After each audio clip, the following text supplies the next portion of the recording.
Buddha's enlightenment, he left his home, his kingdom, and all of the comforts of home to seek answers. His major inquiry was, what is the root of human suffering? Because as a child, he was burdened by helicopter parents, we could call them now, that really sought to guard him from the truth of suffering outside of these kingdom walls. And so when he was greeted by suffering in the manifestation of a man dying on the street, he didn't have the tools and the inner access to know how to navigate that type of upset, because he had been guarded or hiding from the nature of existence, which is death and decay. And it's not morbid, I don't think, to have this slight obsession with suffering. It's just a really realistic nod towards existence. And one of the Buddhist suggestions is to start with a prayer every morning that says, my death is certain. The exact time is unknown. Knowing that, what's most important today? So training in death and the nature of impermanence is foundational to the inner constructs that allows us to negotiate when we're suffering.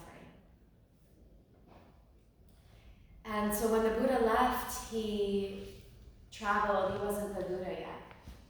He traveled for many, many years trying to seek the inner method that would help him deal with the existence of death and the existence of suffering.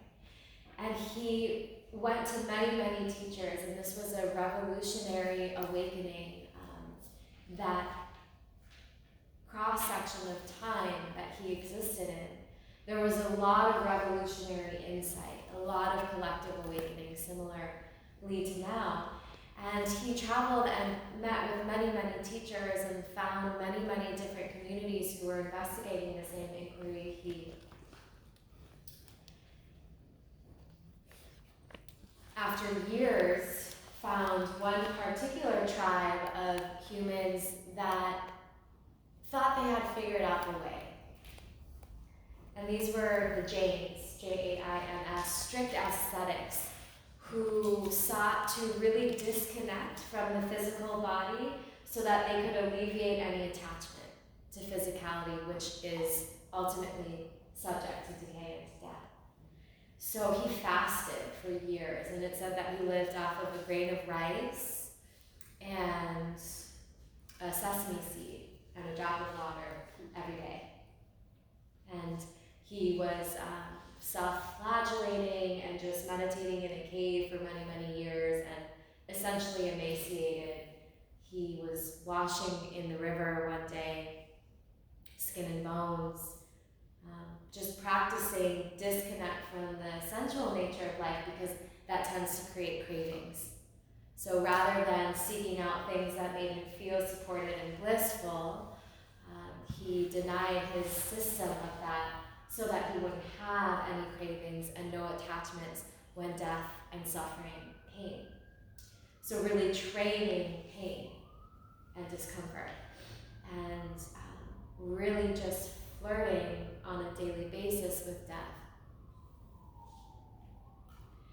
And then he was washing in the river one day and he slipped into the rushing stream, and because he was so weak and emaciated from starving for so long, he really fought hard to get his body up and out of the raging river and onto the banks. So in that brief flash of moment, he realized that life was ephemeral and also precious, and that even though death was certain, there's a moment when it was potential for him in that moment that he knew inherently he was going to fight with every inch of his being to survive. Although he had teetered on the edge of death for so many years, it took that brief flash to realize that for this existence that was still available to him, he should be vibrant for it. And so that was the end of his time with the Jains. He washed himself off and crawled, just sputtering onto the banks of the river, and he was met by a woman that had a basket of sweet buns that she offered one to him. So just loving that imagery of like this starving Buddha on just the edge of survival, and how it must have felt after so many years to just take in this like warm, sticky, naughty, sugary treat and to be nourished by it. And it said 21 days later after that is when he reached enlightenment. So it took starvation and crawling in and out of some deep, dark caves to get to the point of knowing how important his existence was and how to nourish himself. Yeah, it said it was a full moon in May when he woke up under a Bodhi tree after meditating for many, many days, reaching enlightenment. And the way that he passed on the first teaching, so everything that he realized when he reached enlightenment, that on that evening of the full moon, he said it was like the essence of water, that he was gifted with this truth, and the only way he knew how to share the truth was through creating a vessel to hold the water and deliver like a chalice of the water of this truth.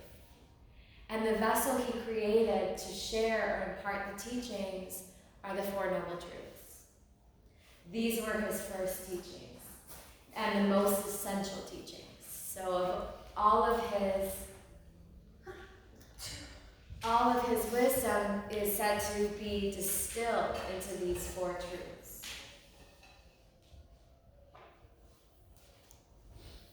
Also called the Four Tasks, the Four Noble Truths.